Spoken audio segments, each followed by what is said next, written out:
Okay, welcome and good morning. आज आपण the good morning club मध्ये इथे आलात. सकाळी 6 वाजता उठून तयार होऊन या मीटिंग मध्ये सामील झालात त्याबद्दल तुमचं अभिनंदन आणि स्वागत. आज आपण मेडिटेशनने सुरुवात करणार आहोत आणि ह्या प्रोग्राम मध्ये आपण नवीन नवीन गोष्टी शिकत आहोत आणि त्या पद्धतीने हा सगळा कार्यक्रम पुढे जाणार आहे. अशा बऱ्याचशा गोष्टी शिकण्यासारख्या आहेत, बघण्यासारख्या आहेत, जाणून घेण्यासारख्या आहेत आणि आपल्याला त्या आपल्या सगळ्या जीवनामध्ये उपयोगी करायचे आहेत, वापरायचे आहेत आणि याच्यासाठीच हा आपला क्लब सुरू केलेला आहे. सकाळच्या वेळामध्ये आपण काही विशिष्ट गोष्टी केल्याने आपल्या दिवसाभराच्या कामामध्ये त्याचा उपयोग होतो आणि त्याच्यामध्ये मेडिटेशन हे खूप महत्वाचं टूल आहे, ज्याच्यामुळे आपण वर्तमानामध्ये सुद्धा शांत राहू शकतो, स्वतःला कंट्रोल करू शकतो, वर्तमानामध्ये जगू शकतो आणि आपला पूर्ण दिवस त्या पद्धतीने जाऊ शकतो. जेव्हा आपण हे नियमितपणे करू, रोज करू आणि त्याची एक सवय म्हणून आपण ज्याला करू, त्यावेळेला निश्चितच आपल्या विचारांमध्ये, आपल्या दृष्टिकोनामध्ये आणि आपल्या एकंदरीत जीवनामध्ये बदल नक्कीच घडणार आहे. ज्या पद्धतीने आपण जीवन जगत आहे, आपल्या आजूबाजूला गोष्टी घडत आहेत, घटना घडत आहेत, गेल्या वर्षभरापासून जे वातावरण आपल्या अवतीभोवती आपण बघतो आहोत, एक तणावाचं आणि एक भीतीचं आणि एक संभ्रमाचं वातावरण आपल्या सगळ्या चारी बाजूने आहेत. आजही कोरोना सारख्या महामारीने पुन्हा आपल्या शहराला वेढलेला आहे आणि एक भीती सगळीकडे पसरली आहे की नेमकं पुढे काय होणार आहे. आणि ह्या सगळ्या गोष्टीतून बाहेर येण्यासाठी आणि स्वस्थ राहण्यासाठी आपला हा कार्यक्रम खरोखरच उपयोगी ठरणार आहे. याच्यामध्ये आपण मेडिटेशन, योगा, प्राणायाम, व्हिज्युअलायझेशन या सगळ्या गोष्टी आपण वापरणार आहोत. त्याचसोबत आपण हेल्थ टिप्स, मेडिकल एज्युकेशन आणि स्वस्थ राहण्यासाठी ज्या गोष्टी गरजेच्या आहेत त्या सगळ्या आपण इथून पुढे करणार आहोत. आणि म्हणून माझी सर्वांना विनंती आहे की ह्या प्रोग्राम मध्ये सर्वांनी सामील व्हावं.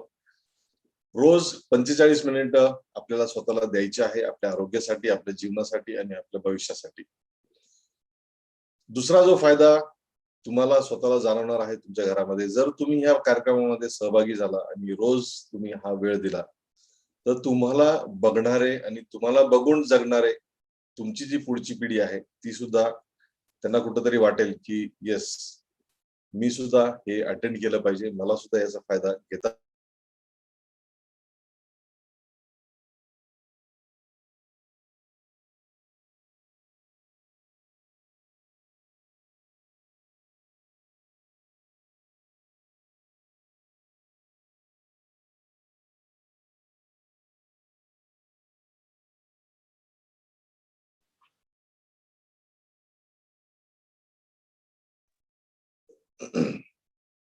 सॉरी.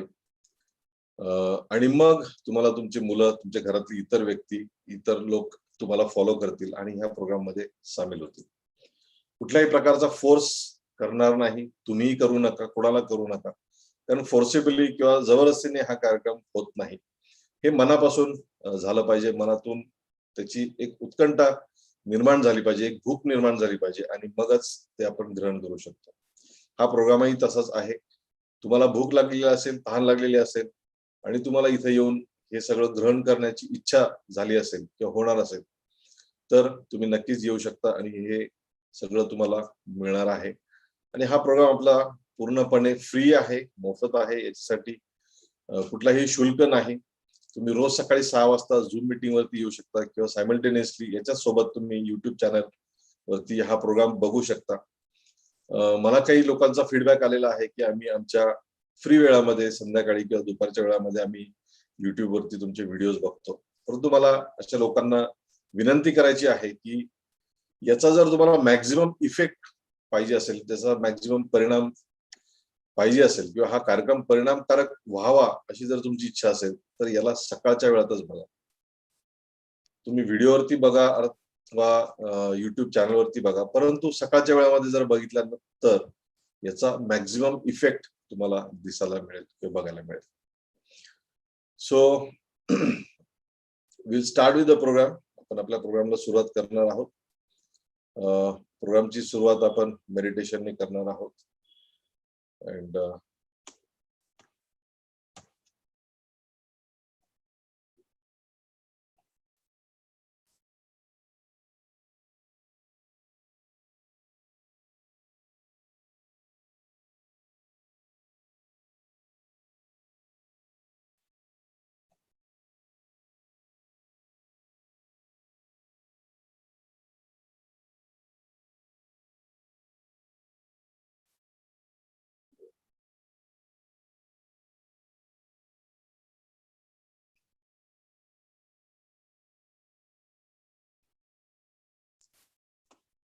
जसं तुम्हाला माहित आहे की SHDD मेडिकल सोशल फाउंडेशन आणि सुदर्शन हॉस्पिटल यांच्या संयुक्त विद्यमाने हा कार्यक्रम घडतो आहे आणि रोज सकाळी 6 वाजता 6 ते 6:45 या 45 मिनिटांमध्ये आपण सर्वजण इथं एकत्र येत आहोत आणि ह्या कार्यक्रमाचं नाव आहे the good morning club programme. Start with the meditation. एक शांत जागेवर बसायचं आहे, स्वतःला शांत करायचं आहे, डोळे मिटायचे आहे. सुखासन किंवा पद्मासन किंवा वज्रासनामध्ये सुद्धा तुम्ही बसू शकता. रिलॅक्स बसा. पाठीचा कणा ताठ, मान सरळ, हनवटी थोडीशी वर उंचावलेली. चष्मा असेल तर चष्मा काढून ठेवायला हरकत नाही.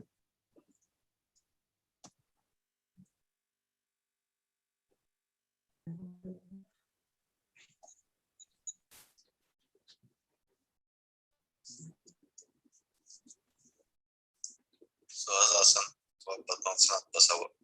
योग मुद्रा करा.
श्वास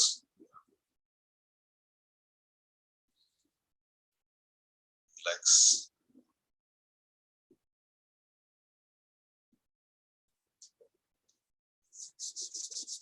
हाताच्या तळवे ऊर्जा निर्माण करा. ऊर्जा डोळ्यांना द्या.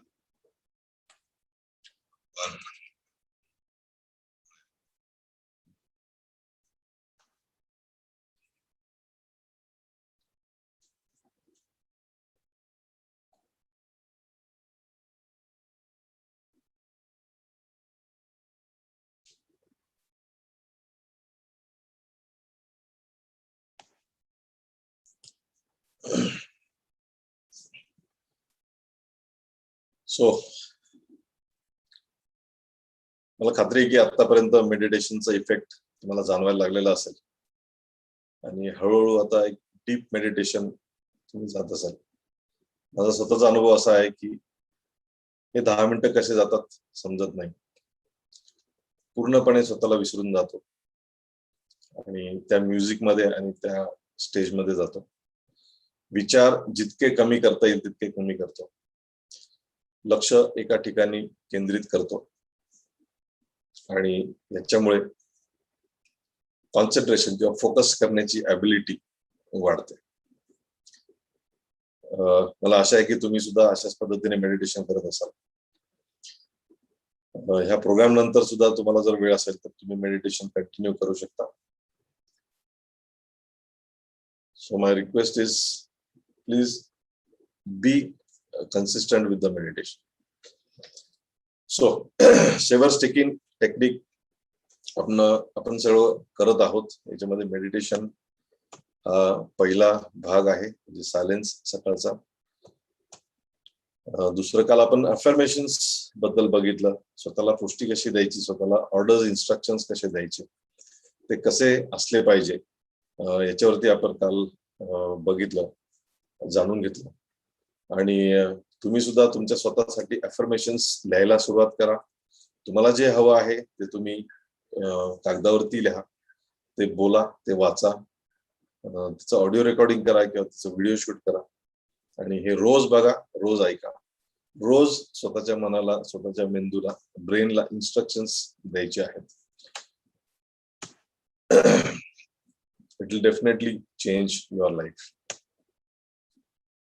आज आपण बघणार आहोत व्हिज्युअलायझेशन म्हणजे चित्रीकरण करणे किंवा कल्पना करणे. What is visualization and how it works. याच्यापूर्वी सुद्धा आपण बऱ्याच वेळेला व्हिज्युअलायझेशन केलेलं आहे, करतो आहे आणि भविष्यातही करणार आहे. परंतु त्याचा आपण आपल्या जीवनामध्ये कसा उपयोग करून घेऊ शकतो, आपल्या ग्रोथसाठी त्याचा वापर कसा केला जाऊ शकतो आणि आपल्याला जे हवं आहे किंवा जे बनायचं आहे ते मिळवण्यासाठी आणि ते बनण्यासाठी आपण हे कसं वापरू शकतो आपल्या जीवनामध्ये, हे आपण इथून पुढे बघणार आहोत. So visualisation is all about looking at your own self, how you look or how you appear for your own self. So how it works. असं म्हटलं जातं की all things are created twice, all things are made twice. आजपर्यंत इतिहासामध्ये आणि ह्या पृथ्वी तलावरती ज्या ज्या गोष्टी मानवाने बनवलेल्या आहेत या सगळ्या गोष्टी 2 वेळेला बनवल्या गेल्यात, 2दा क्रिएट केल्या गेल्या. एक पहिल्यांदा ती मनामध्ये आणि दुसऱ्यांदा ती फिजिकल फॉर्म मध्ये म्हणजे प्रत्यक्षामध्ये बनवली गेली.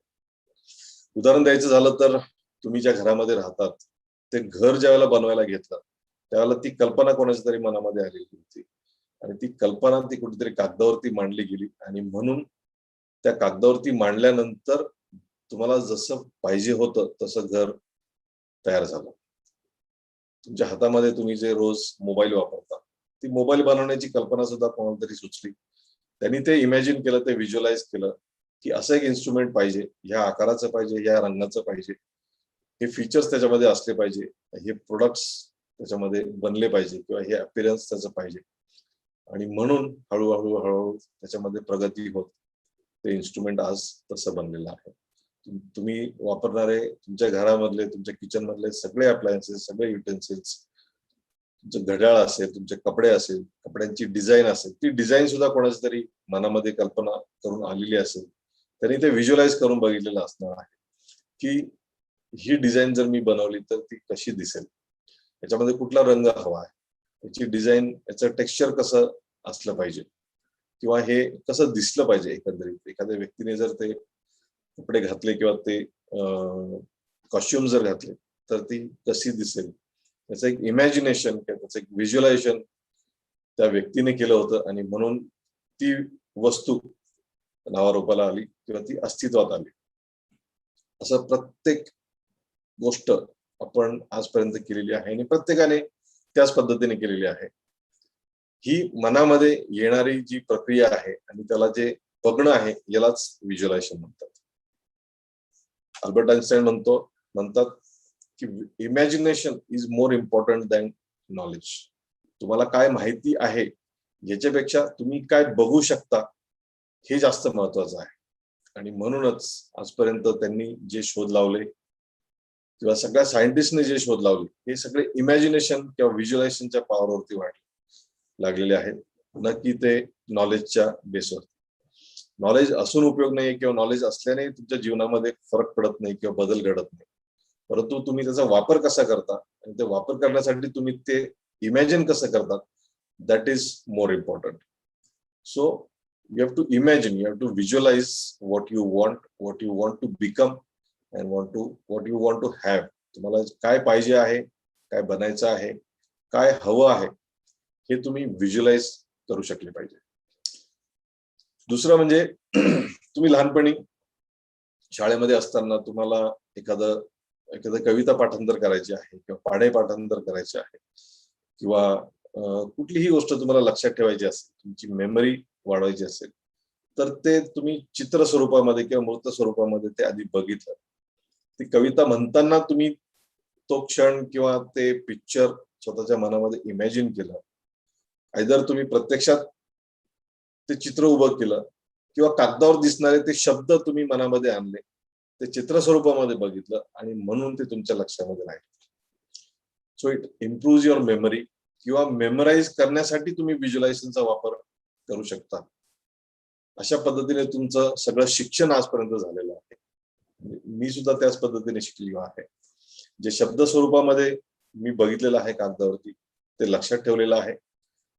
शब्द बदलून मी ते चित्रामध्ये त्याचं परिवर्तन केलेलं आहे की ते प्रत्यक्षात कसं दिसू शकतं याचं एक चित्र काढलं, मी डायग्राम्स काढले आणि तो डायग्राम लक्षात ठेवला आणि ते डायग्रामचं वर्णन करून मी त्याचं उत्तर परीक्षेमध्ये दिलं किंवा समोरच्याला सांगितलं, आणि म्हणून ते कम्युनिकेशन सुद्धा त्या पद्धतीने होत गेलं आणि त्या पद्धतीने आपण सगळेजण शिकत गेलो. आपली स्मरणशक्ती वाढत गेली आणि याचा परिणाम असा झालेला आहे की आजही त्या गोष्टी आपल्याला जशाची तशा लक्षात राहतात. लहानपणी आपल्या जीवनामध्ये एखादी घटना घडलेली असेल, ती आपण बघितलेली असेल आणि त्या घटनेचा आपल्या मनावरती इतका परिणाम झालेला आहे की ती घटना आपण विसरू शकत नाही. ती जशीच्या तशी आपण बघू शकतो, व्हिज्युअलाइज करू शकतो. ती चांगली असेल, वाईट असेल, दुःखदायक असेल किंवा भीतीची घटना असेल एखादी, तर ह्या सगळ्या घटना तुमच्या जीवनामध्ये खूप महत्वाच्या असतात. असं समजा की त्या घटना तुम्हाला घडवतात. It forms you. ह्या तुमच्या घडण्यामध्ये त्या सगळ्या घटनांचा खूप मोठा हातभार आहे, हे लक्षात घ्या की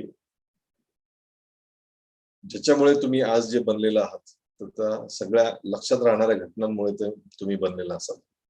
वर्गातली एखादी घटना असेल किंवा तुम्ही हॉस्टेलला असेल तर हॉस्टेलला राहत असताना एखादी घटना असेल किंवा घरामध्ये घडलेली एखादी घटना तुमच्याबद्दल घडलेली आहे असेल किंवा ती समोर कोणाच्या तरी बद्दल घडलेली असेल, ती तुम्ही बघितली आणि ती बघितलेली असताना तुम्ही त्यावेळेला काहीतरी विचार केला कळतपणे किंवा न कळतपणे, आणि त्यावेळेला जो विचार झाला तो विचार आजही आहे आणि म्हणून तुमच्या मनावर जो परिणाम झाला आणि तुम्ही जसे घडले तसे त्या घटनेमुळे घडले आणि ती मेमरी आजही तुमच्या मनामध्ये आहे.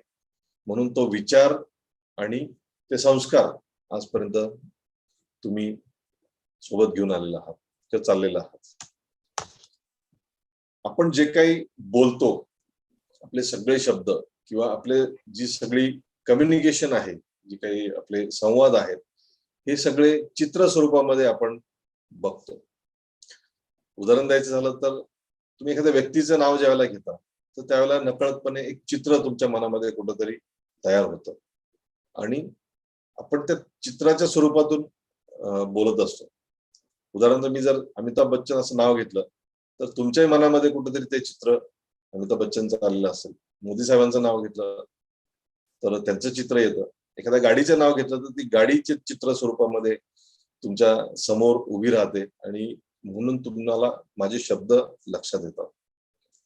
आणखी एखाद्या घटनेबद्दल जर मी बोलायचं ठरवलं तर किंवा क्रिकेट मॅच बद्दल मी बोलायला लागलो तर तुम्ही मला ऐकताना तुम्ही त्या चित्र स्वरूपामध्ये मला ऐकतात. ती कालची चाललेली मॅच असेल, मी त्या मॅच बद्दल जर तुमच्याशी बोलतो तर तुम्ही जर ती मॅच बघितली असेल टीव्हीवरती किंवा मोबाईलवरती तर ती मॅच तुमच्या नजरेसमोर अशी येऊन जाते आणि मग तुम्हाला मी काय बोलतो आहे हे तुमच्या लक्षात येतं. So it's a tool of communication also. तर हे चित्र हे खूप महत्वाचे असतात आणि म्हणून जेव्हा केव्हा तुम्हाला एखादी गोष्ट लक्षात ठेवायची असेल, एखाद्या व्यक्तीचं नाव लक्षात ठेवायचं असेल, एखादी गोष्ट लक्षात ठेवायचं, नंबर लक्षात ठेवायचा असेल, मोबाईल नंबर, तर याच्यासाठी सुद्धा तुम्ही चित्राचा वापर करू शकता. So it helps in improving your memory. आणि एकदा का तुम्ही ते चित्र लक्षात आणलं, समोर आणलं आणि त्या चित्राला त्या आकड्याशी किंवा त्या घटनेशी किंवा त्या नावाशी जर तुम्ही कनेक्ट केलं तर एक परमनंट कनेक्शन तुमच्या ब्रेनमध्ये तयार होतं आणि ती मेमरी बनवून तुमच्या जीवनामध्ये कायमस्वरूपी राहतं. तुम्ही ते कधी विसरू शकत नाही. So this is the power of visualisation. आणखी एक महत्वाचा रोल व्हिज्युअलायझेशनचा असतो तो म्हणजे तुम्हाला मोटिवेट करतं, की तुम्ही ज्या गोष्टी तुम्हाला पाहिजे असतात त्या गोष्टी तुम्ही जसाची तशा व्हिज्युअलाइज करू शकले पाहिजे. उदाहरणार्थ तुम्हाला एखादं घर हवं आहे तर ते घर तुम्ही डोळे बंद करून व्हिज्युअलाइज केलं पाहिजे, त्याची कल्पना केली पाहिजे, त्याचं चित्र तुमच्या नजरेसमोर उभं राहिलं पाहिजे की दरवाजा कसा आहे, त्याचा रंग कसा आहे, त्याचा आकार कसा आहे, त्याचं डिझाईन कसं आहे, ते उघडल्यानंतर तुम्हाला आतमध्ये काय चित्र दिसणार आहे, उजव्या बाजूला काय दिसतंय, डाव्या बाजूला काय दिसतंय, सिलिंगला कसं कलर आहे किंवा फॅन कुठल्या कलरचा आहे, फर्निचर कसं आहे, फ्लोरिंग कसं आहे, त्याचा उजेड कुठून येतो, हवा कुठून येतो, हे सगळं तुम्ही व्हिज्युअलाइज करू शकले पाहिजे, ते फील करू शकले पाहिजे. आणि हळूहळू मग बाल्कनी कुठल्या बाजूला आहे, समोर गेल्यानंतर किचन कुठल्या साईडला आहे, बेडरूम कुठल्या बाजूला आहे, त्याचा आकार किती आहे, हे सगळं तुम्ही व्हिज्युअलाइज केलं पाहिजे. आणि असं जर केलं तर ते तुम्हाला कुठेतरी मोटिवेट करतं आणि तुम्हाला ज्या गोष्टी पाहिजे असतात त्या गोष्टींपर्यंत तुम्हाला घेऊन जाण्यासाठी ते मदत करतात. मग हे कुठल्याही बाबतीत, मी तुम्हाला फक्त घराचं उदाहरण दिलं, तुम्ही गाडीमध्ये किंवा गाडीबद्दल सुद्धा असं व्हिज्युअलायझेशन करू शकता की गाडी कुठल्या कंपनीची गाडी आहे, कुठल्या मेकची आहे, मॉडेल कुठला आहे, कलर कुठला आहे, ते बसल्यानंतर तुम्हाला तो फील कसा येईल, तुम्ही स्टेअरिंग कशी धराल, स्टेअरिंग धरताना तुमच्या हातामध्ये काय फील येणार आहे, तुमचे इमोशन्स त्या गाडीमध्ये बसल्यानंतर काय असणार आहे, त्याची एसीचा व्हेंट कुठे असेल, एसीतून हवा आल्यानंतर ते कसं फील होईल, किती कूल किंवा किती थंड हवा तुम्हाला लागेल, पायाला तुम्हाला कसं फील होईल, त्याचा क्लच असेल, ब्रेक असेल, ऍक्सिलेटर असेल, गिअर कुठे तुम्ही करणार आहात, तर हे सगळं तुम्ही डोळे बंद करून व्हिज्युअलाइज केलं पाहिजे. आणि अशा पद्धतीने जर तुम्ही हे सगळं व्हिज्युअलायझेशन तुमच्या लाईफमध्ये जर यूज केलं तर हळूहळू तुम्हाला एक फील येईल, एक कॉन्फिडन्स येईल की येस, हे मी करू शकतो किंवा करू शकते, हे मी मिळवू शकतो किंवा मिळू शकते, किंवा मला हे जमू शकतं, मला हे मी एक करता येऊ शकतो, मी हे घेऊ शकतो. अगदी तुम्ही म्हणजे मी माझ्याबद्दलचं जर उदाहरण दिलं तर प्रत्येक ऑपरेशनच्या आधी मी ते व्हिज्युअलाइज करतो. समजा एखादा फ्रॅक्चर आहे तर फ्रॅक्चर ते ऑपरेशन करताना कसं असेल, पेशंटला भूल कशी दिली जाईल, त्याची पोझिशन कशी असेल, त्याची तयारी कशी केली जाईल, ते किती कट करायचं आहे, कट केल्यानंतर मला पुढे काय दिसणार आहे हे मी व्हिज्युअलाइज करतो. समजा ब्लड येत असेल तर त्याला मी कसं कंट्रोल करू शकतो, पुढे काय कट करायचं आहे, बोन पर्यंत कसं जायचं आहे, तो कसं धरायचं आहे, कसं जागेवर आणायचंय, त्याला प्लेट लावायची आहे किंवा रॉड टाकायचा आहे, हे कसं जाईल, कुठपर्यंत जाईल, किती थिकनेसचं असलं पाहिजे, किती लांबीचं असलं पाहिजे, ते कसं दिसलं पाहिजे, ज्यावेळेला ऑपरेशन पूर्ण होईल त्यावेळेला कसं दिसलं पाहिजे, ते टाके कसे घेतले गेले, म्हणजे किती टाके पडले पाहिजे, हे जेव्हापासून मी व्हिज्युअलाइज करायला लागलो तेव्हापासून मला असं जाणवायला लागलं की माझं ऑपरेशन हे खूप सुरळीत व्हायला लागलं आणि जसं मला पाहिजे तसं ते व्हायला लागलं. म्हणजे माझ्या मनामध्ये जशी कल्पना होती त्या ऑपरेशनची ती तशीच्या तशी घडते. आणि जर घडत नसेल तर मला कुठेतरी ते इंट्युशन येतं किंवा एक कुठेतरी हिंट येते, अरे नाही, मी हे असं इमॅजिन नव्हतं केलं किंवा मी असं व्हिज्युअलाइज नव्हतं केलं, हे काहीतरी वेगळं घडतंय किंवा मला जसं पाहिजे तसं घडत नाहीये. सो आय जस्ट स्टॉप, मी थांबतो तिथे आणि पुन्हा त्याला रिव्ह्यू करतो की येस, हे असं घडलं पाहिजे, हे असं मी केलं पाहिजे. आणि असं केल्यानंतर खरोखर मला म्हणजे मागच्या एक 5 ते 7 वर्षापासून, अर्थात ते ट्रेनिंग पासूनच त्या गोष्टी आलेल्या आहेत, की ज्यावेळेला आम्ही ऑपरेशन एखादं बघतो किंवा करण्याच्या आधी आम्ही ते वर्णन करतो, त्यावेळेला कुठेतरी ते चित्र स्वरूपामध्ये येतं. परंतु जेव्हापासून मला व्हिज्युअलायझेशन ही टेक्निक समजायला लागली किंवा मी ते वापरायला लागलो आणि हे ऑपरेशन मध्ये मी जाणीवपूर्वक वापरायला लागलो, तेव्हापासून ते ऑपरेशन जसं पाहिजे तसं घडायला लागलं आणि ते कमी वेळामध्ये व्हायला लागलं. So it is all about planning, it is all about imagination, it is all about visualisation. कुठलंही काम करत असताना, अगदी तुम्ही घर काम करत असताना, स्वयंपाक करत असताना, तुम्ही जर ते आधी व्हिज्युअलाइज केलं, एखादी भाजी करताय, एखादं तुम्ही स्वीट डिश करताय, डेझर्ट बनवताय किंवा एखादं स्पेशल आयटम बनवताय, तर हे बनवण्याच्या आधी तुम्ही हे सगळं व्हिज्युअलाइज करा आणि मग प्रत्यक्षात तयार करा. तुम्ही बघा ते कसं बनतं. ते बनवण्यासाठी तुम्हाला खूप मेहनत घ्यायची गरज पडत नाही. दुसरी गोष्ट म्हणजे ते तुम्हाला जसं पाहिजे तसं ते बनतं. अगदी रोजची कामं सुद्धा असे ना, ते सुद्धा तुम्ही जर व्हिज्युअलाइज केली, तर ते व्हिज्युअलाइज केल्यानंतर ते करताना तुम्हाला ते जाणवेल की हे काम खूप सोपं होऊन जातं. So this is the power of visualisation. आणि हे आपण रोजच्या कामामध्ये वापरायचं आहे. मे बी मेडिटेशन किंवा आपलं हे सेशन संपल्यानंतर एक व्हिज्युअलाइज करायचं आहे की तुम्हाला तुमचा दिवस कसा घालवायचा आहे. तुम्ही ह्या प्रोग्राम नंतर नेमकं काय करणार आहात, ते काम झाल्यानंतर दुसरं काम तुम्ही काय करणार आहात, तिसरं काम तुम्ही काय करणार आहात, 2 वाजेला तुम्ही कुठे असणार आहात, 4 वाजेला तुम्ही कुठे असणार आहात, संध्याकाळी 6 वाजता काय करणार आहात, रात्री रात्रीची कामं तुम्ही केव्हा करणार आहात, झोपणार केव्हा आहात आणि त्यावेळेला तुमचा विचार काय असणार आहे, हे सगळं तुम्ही रोज व्हिज्युअलाइज करा. बघा तुमचा दिवस कसा जातो ते. डेफिनेटली माझी तुम्हाला गॅरंटी आहे की you will live a very powerful and stress free life. That is the power of visualisation. म्हटलं जातं की a picture is worth 1,000 words. तुम्हाला खूप सांगण्याची गरज नाही किंवा खूप वाचण्याची गरज नाही किंवा माहिती घेण्याची गरज नाही. तुम्ही ते चित्र स्वरूपामध्ये जरी इमॅजिन केलं तर ते तुम्हाला 1000 शब्दांच्या बरोबरीने ते लक्षात येतं आणि ते कम्युनिकेशन तुमचं तितकं पॉवरफुली होतं. So that is all about visualisation.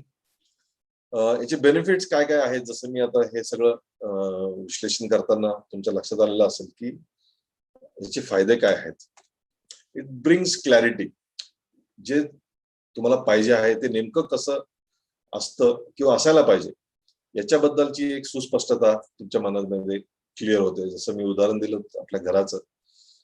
घर बनवण्यासाठी आपण लगेच घेत नाहीत बनवण्यासाठी, तर त्याचा एक डायग्राम काढतो किंवा त्याचं एक डिझाईन तयार करतो. एक आर्किटेक्ट त्याचं डिझाईन तयार करतो की याची दिशा कशी असेल, याचा आकार कसा असेल, याचं चित्र कसं असेल, आतमध्ये फर्निचर कुठे ठेवलेलं असणार आहे, दरवाजा कुठल्या बाजूला असेल, बाल्कनी कुठल्या बाजूला असेल, तुमच्या किचनचा ओटा कसा असेल, त्याची साईज काय असेल, त्याची हाईट काय असेल, तुमचे वॉर्डरोब्स कसे असतील, बेड कसा दिसेल, तुमचा कपाट कशी असतील, हे सगळं आपण त्या डिझाईन मध्ये तयार करतो. याच्यामुळे आपल्याला ते घर जे आहे ते आपण इमॅजिन करू शकतो की मी या घरामध्ये राहायला आल्यानंतर किंवा हे घर मला मी घेतल्यानंतर ते कसं मी अनुभवू शकेल आणि त्याचा मी कसा वापर करू शकतो, याबद्दलची क्लॅरिटी आपल्या मनामध्ये येऊन जाते, सुस्पष्टता येते. आणि म्हणून जसं आपण कागदावरती मांडलेलं असतं तसं ते घर तयार होतं. विदाउट व्हिज्युअलायझेशन किंवा विदाउट डिझाईन जर घर बनवायला घेतलं घर तर बनेल, परंतु जसं तुम्हाला पाहिजे तसं बनणार नाही. जसं तुम्ही इमॅजिन केलेलं होतं तसं बनणार नाही. बनवायला काहीतरी घ्याल आणि बनेल काहीतरी वेगळंच. असं तुम्ही प्रत्येक गोष्टीमध्ये केलं पाहिजे. जे तुम्हाला पाहिजे ते तुम्ही कागदावर मांडलं पाहिजे. ते चित्र स्वरूपामध्ये तुम्ही इमॅजिन केलं पाहिजे आणि जे इमॅजिन केलेलं आहे ते तुम्ही कुठेतरी लिहिलेलं पाहिजे. एकदा शब्दामध्ये लिहा किंवा चित्र स्वरूपामध्ये लिहा. जसं मी म्हटलं की एक चित्र जर तुम्ही समोर आणलं तर ते 1000 शब्दांमध्ये मांडण्यापेक्षा जास्त परिणामकारक असेल.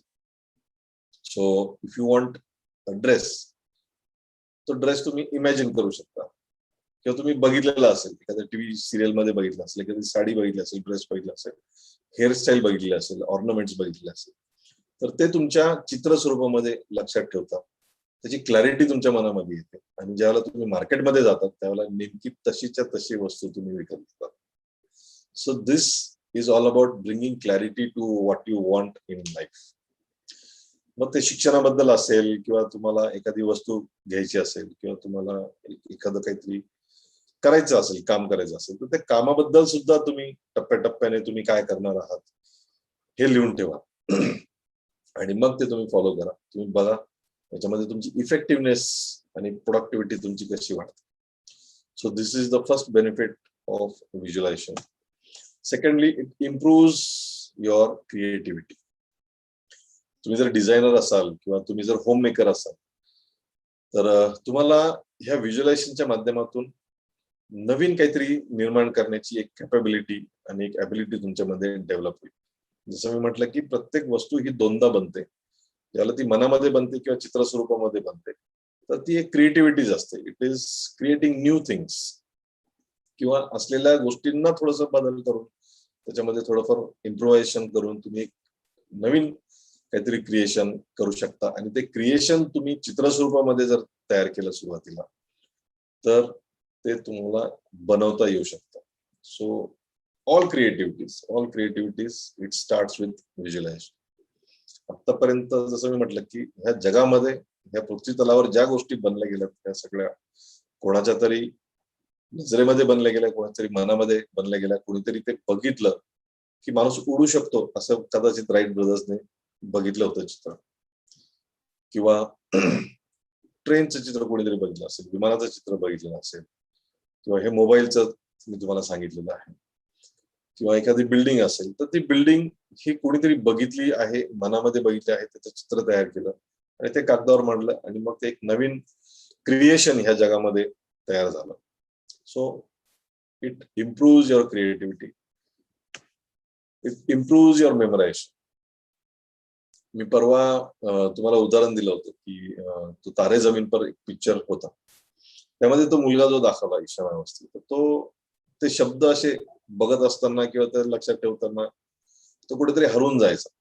ते शब्द कुठेतरी तो कोरिलेट करायचा, आकाशातल्या ताऱ्याशी कोरिलेट करायचा, एखाद्या प्राण्याशी, एखाद्या आकृतीशी किंवा एखाद्या वस्तूशी तो कोरिलेट करायचा आणि असं करून तो लक्षात ठेवण्याचा प्रयत्न करायचा. आपणही लहानपणी असंच केलेलं आहे. जसं मी कवितेचं उदाहरण दिलं, ते कविता, ते शब्द त्या कागदावर कसे दिसत होते तुम्हाला, तो कागद तुम्ही इमॅजिन केला आणि मग ती कविता तुम्ही पाठ केली. ते पाढे सुद्धा तुम्ही लिहून लिहून पाठ केले. तर लिहित असताना ते चित्र स्वरूपामध्ये तुम्हाला रोज दिसत होतं आणि ते चित्र आठवून आठवून तुम्ही ते पाढे पाठ केले. जर तुम्हाला मेमरी वाढवायची असेल, इनफॅक्ट वाढवायची असेल म्हणण्यापेक्षा हे ह्या पद्धतीने आपण शिकलेलो आहोत. This is the way of improving your memory. तुमच्या घरामध्ये जर लहान मुलं असतील तर त्यांना सुद्धा हा प्रोग्राम करायला सांगा. त्यांना सुद्धा इमॅजिनेशन करायला सांगा, व्हिज्युअलायझेशन करायला सांगा की कुठल्या तरी वस्तूशी किंवा कुठल्या तरी घटनेशी किंवा कुठल्या तरी व्हॉट एव्हर त्याच्याशी कोरिलेट केलं चित्र स्वरूपामध्ये. जर तुम्ही जे तुम्हाला पाठांतर करायचं आहे किंवा लक्षात ठेवायचं हे जर असं तुम्ही कोरिलेट केलं तर ती गोष्ट तुम्ही लक्षात ठेवू शकता. एखाद्या व्यक्तीचं नाव सुद्धा जर तुम्हाला लक्षात ठेवायचं असेल तर त्याचे सुद्धा टेक्निक्स आहेत, त्याचे व्हिज्युअलायझेशन टेक्निक्स आहेत. म्हणजे मी एका पुस्तकात वाचलेलं, how to improve your memory. So त्याच्यामध्ये हेच सांगितलेलं आहे की ते नाव जर तुम्हाला लक्षात ठेवायचं किंवा नंबर जर तुम्हाला लक्षात ठेवायचा असेल तर ते तुम्हाला इमॅजिन करावं लागेल, तुम्हाला व्हिज्युअलाइज करावं लागेल किंवा ते तुम्हाला कोरिलेट करावं लागेल की ते नाव कुठल्या वस्तूशी साम्य ठेवतं. आणि ते साम्य तुम्ही, ती वस्तू तुम्ही लक्षात ठेवा, म्हणजे आपोआप तुम्हाला ते नाव लक्षात राहील. सो इट इम्प्रूव्ज युअर मेमरीची कॅपॅसिटी तुमची वाढते. आणि बस और क्या, it improves your communication also. तर चित्र स्वरूपामध्ये तुम्ही जर एखादी गोष्ट लक्षात ठेवली आणि त्या चित्राला जर तुम्ही वर्णन करून जर एखाद्याशी संभाषण करताय, तर ते चित्र जसंशी तसं त्या समोरच्या मनामध्ये आपण उभं करू शकतो. याचं बेस्ट उदाहरण म्हणजे या कादंबऱ्या, सत्यकथा किंवा एखादं हॉरर नॉवेल असेल, तर ते फक्त नरेशन मधून किंवा त्या लिखाणामधून ते तुमच्या समोर ते चित्र उभं करतात. कधी कधी एखादी काय हॉरर नॉवेल असेल, ते वाचताना सुद्धा तुम्हाला भीती वाटते. जर तुम्ही रात्रीच्या वेळेला जर ते वाचत असाल, तर रात्रीला सुद्धा तुम्हाला त्यावेळेला ती भीती निर्माण होते. आणि ती का होते, की ते शब्दरचना अशा पद्धतीने असते, त्याचं डिस्क्रिप्शन अशा पद्धतीने असतं की तुम्हाला खरोखर त्या वातावरणाचा अनुभव होतो. So this is the power of communication of words that can create a picture in front of your eyes. तुमच्या नजरेसमोर तसं चित्र उभं करण्याची क्षमता त्या शब्दांमध्ये असते. आणि म्हणून ते कम्युनिकेशन इम्प्रूव्ह करण्याचं सुद्धा एक साधन हे व्हिज्युअलायझेशन असतं. याच्यामध्ये आणखी एक मुद्दा तुम्हाला ऍड करावा लागेल. जर तुम्हाला कम्युनिकेशन त्या पद्धतीने करायचं असेल की समोरच्याने मनामध्ये त्याच्या मनामध्ये चित्र उभं राहिलं पाहिजे, तर तुम्हाला त्याच्यामध्ये इमोशन्स ऍड करावं लागतील. फक्त शब्द नाही किंवा नुसतं शब्दाने उभं राहणार नाही, परंतु त्याच्यामध्ये इमोशन्सचे शब्द जर त्याच्यामध्ये ऍड केले, तर त्या इमोशन सुद्धा त्यावेळेला ते बाहेर येतात. आणि म्हणून जसं मी म्हटलं की एखादी सत्यकथा जर तुम्ही वाचत असाल, दंतकथा वाचत असाल, तर ते सगळं चित्र तुमच्या मनामध्ये तसं उभं राहतं. कारण त्या लेखकाने त्याची भावना, त्याला जे काय वाटतं किंवा वाचणाऱ्याला त्या मोमेंटला काय वाटू शकेल किंवा काय वाटलं पाहिजे, असा विचार त्याने केल्यानंतर त्या स्वरूपामध्ये किंवा त्या पद्धतीचे शब्द त्याने तिथे टाकलेत. आणि म्हणून त्या भावना तशाची तशा आपल्या बाहेर येतात आणि ते चित्र आपल्या डोळ्यासमोर उभं राहतं. आणि म्हणून ते आपल्याला भीती वाटते किंवा एखादा आनंद होतो किंवा आणखी काही भावना तुमच्या तिथे प्रकट होऊ शकतात. So this is the power of communication, where you can visualize the thing and you can put it in words. ते शब्दामध्ये टाका. त्या भावना सुद्धा तुम्ही त्याच्यामध्ये जर ऍड केल्या, तर समोरच्या मनामध्ये ते जशाची तसं उभं राहतं. आणि डेफिनेटली फॉर मोटिवेशन ह्या व्हिज्युअलायझेशनचा खूप फायदा होतो. आपल्याला बेसिकली ह्या प्रोग्राम मध्ये मोटिवेशनसाठी व्हिज्युअलायझेशन वापरायचं आहे. या बाकीच्या सगळ्या ज्या वरच्या 4 गोष्टी आहेत, या तुम्ही तुमच्या जीवनामध्ये वापरू शकता, कम्युनिकेशनसाठी वापरू शकता, लक्षात ठेवण्यासाठी वापरू शकता, काही नवीन घडवण्यासाठी वापरू शकता, किंवा तुम्हाला एखादी गोष्ट हवी असेल आणि ती तुम्हाला स्पष्टपणे दिसत नसेल, त्याची क्लॅरिटी आणण्यासाठी ते तुम्ही व्हिज्युअलाइज करू शकता. परंतु ह्या प्रोग्राम मध्ये आपल्याला मोटिवेशनसाठी व्हिज्युअलायझेशनचा वापर करायचा आहे. जसं काल आपण अफर्मेशन्स बघितले, तर ते अफर्मेशन्स तुम्हाला व्हिज्युअलाइज करता आले पाहिजे. आणि ते व्हिज्युअलाइज करून ते चित्र स्वरूपामध्ये तुम्ही ते इमॅजिन करा, ते तसं फील करा. त्याच्यामध्ये जे 5 P मी काल सांगितले, त्याच्यामध्ये भावना होता, पिक्चर तयार करा आणि ते रोज म्हणा. आणि रोज ते इन्स्ट्रक्शन्स तुम्ही स्वतःला द्या, तुमच्या मेंदूला द्या. तुम्हाला याचा इफेक्ट दिसायला लागेल. तुम्ही जर ते व्हिज्युअलाइज नाही केलं, तर कदाचित तेवढा इम्पॅक्ट त्या अफर्मेशनचा होणार नाही. आणि म्हणून आपल्याला ते स्वतःला मोटिवेट करण्यासाठी व्हिज्युअलायझेशन वापरायचं आहे. तुम्ही डोळे बंद करून जे तुम्हाला पाहिजे आहे हे तुम्ही बघू शकता. मी उदाहरण तुम्हाला त्या घराचं दिलं की डोळे बंद करा. ते घर कुठल्या एरियामध्ये आहे, ती बिल्डिंग कशी असेल, कुठल्या फ्लोअरला तुमचा फ्लॅट असेल, तो फ्लॅट कसा असेल, त्याची एंट्री कशी आहे, त्याचा पॅसेज कसा आहे, हॉल कसा आहे, गॅलरी कुठल्या बाजूला आहे, किचन किती मोठं आहे, किती ओटे आहेत, कुठल्या आकाराचं त्याच्यामध्ये फर्निचर आहे, फर्निचरचा कलर काय आहे, ट्रॉलीज कशा आहेत, बेडरूम्स तुमच्या कशा आहेत, वॉशरूम्स कुठे आहेत, या सगळ्या गोष्टी तुम्ही इमॅजिन करू शकले पाहिजे. आणि हळूहळू हळूहळू तुम्ही जर त्याच्यामध्ये इमोशन्स ऍड केले, तर ते तुम्ही फील करू शकता. आणि फील केल्यानंतर एक पॉझिटिव्हिटी तुमच्या मनामध्ये निर्माण होते आणि ती पॉझिटिव्हिटी तुम्हाला तुम्हाला त्या गोष्टीकडे घेऊन जाईल जी गोष्ट तुम्हाला हवी आहे किंवा जी तुम्हाला निर्माण करायची आहे.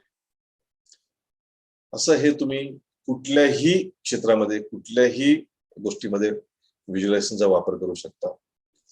तुम्ही सुरू करा, तुमच्या मुलांना सुद्धा त्याची सवय लावा, या प्रोग्राम मध्ये घेऊन या आणि डेफिनेटली याचा खूप मोठा इम्पॅक्ट तुमच्या लाईफमध्ये तुम्हाला करता येऊ शकेल. So my request to you is from today onwards start visualizing things. गोष्टी बघण्यासाठी सुरू करा, इमॅजिन करण्याचं सुरुवात करा. तुमचं रोजचं काम असेल, तुम्ही कामाच्या ठिकाणी जिथं जाणार असाल तर तिथे गेल्यानंतर पहिले 2 मिनिटं 5 मिनिटं फक्त डोळे मिटून बसा. काय काम आहे याचा विचार करा.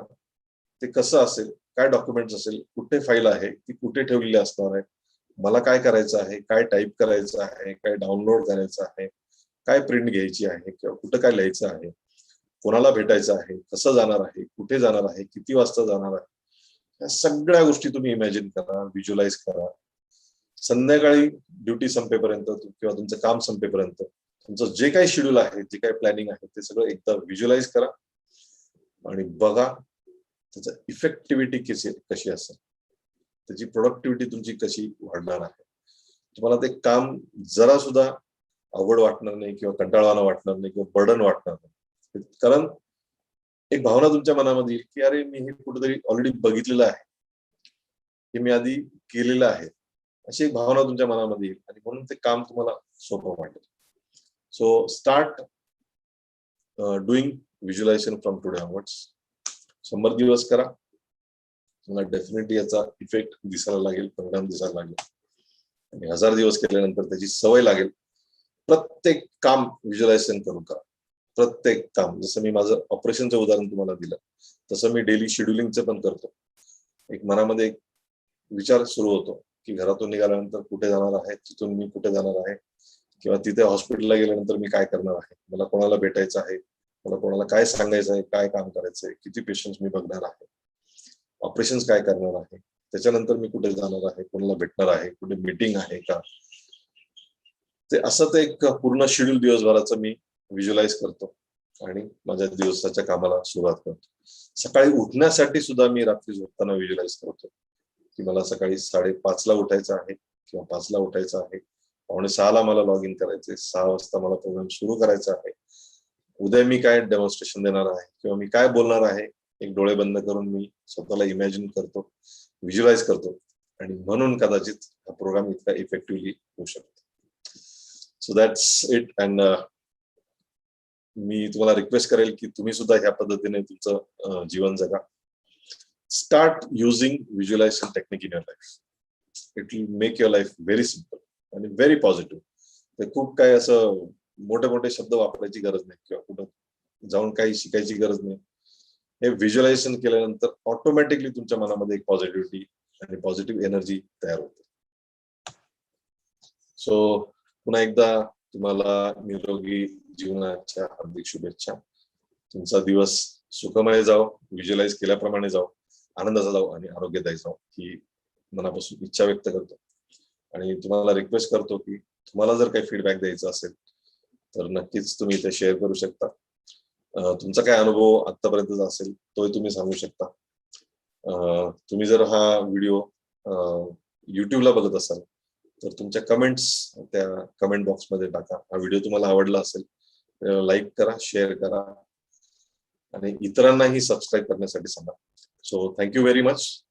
I would like to hear from you. तुमच्याकडनं मला ऐकायला खूप आवडेल की how you use or how will you use this visualisation technique in your life.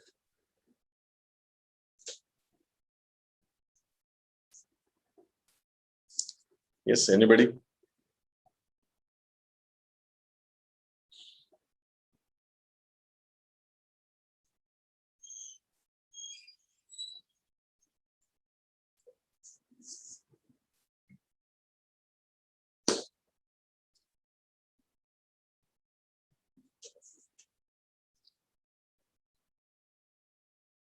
Namaste, sir.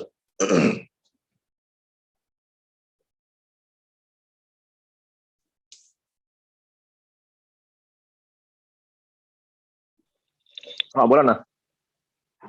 काय आहे अनुभव शेअर करण्यासारखा? आहे ना, तो म्हणजे रेग्युलर लाईफ मध्ये तो अनुभव आहेच व्हिज्युअलायझेशनचा. हम्म. व्हिज्युअलायझेशन केल्याशिवाय तुम्ही कामच करू शकत नाही. तुमचं तर सगळं क्रिएटिव्हिटीचं काम आहे. माझ्या कामात तर ते करावंच लागतं. मला कागदावर उतरल्याशिवाय ते करताच येत. म्हणजे ड्रॉइंग काढावंच लागतं. म्हणजे ते जे काम करायचंय ते जोपर्यंत माझ्या डोक्यात घुसत नाही तोपर्यंत ते करता येत नाही पाहिजे तसं. प्रत्यक्षात येत नाही उतरत. बरोबर. समजा तसं जर नसेल कदाचित, म्हणजे मी ड्रॉइंग हम्म. नसेल काढलेलं, तर ते काम तसं जेवढ्या वेळेत व्हायला पाहिजे, जसं व्हायला पाहिजे तसं होत नाही. कागदावर काढलं तर ते पटकन होतं. व्हिज्युअलायझेशन केलं तर म्हणजे पटकन होतं. Yes. Thank you. Thank you. Anybody else? अजून कोणी?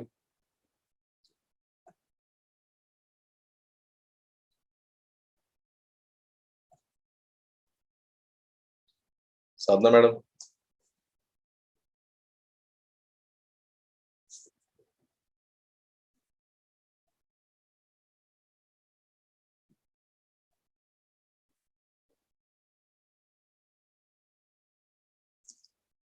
Okay. So wish you all the very best. एक सुखी आणि आनंदी आणि स्ट्रेस फ्री दिवस घालवा. Have a very nice day. Have a very powerful day. Wish you all the very best and thank you for participating in this program. उद्यापासून उद्याला सुट्टी असेल संडेची. मंडे पासून आपण आणखी नवीन गोष्टी याच्यामध्ये ऍड करणार आहोत. And we'll see how to use all these technologies in our life. Okay. So thank you and good day.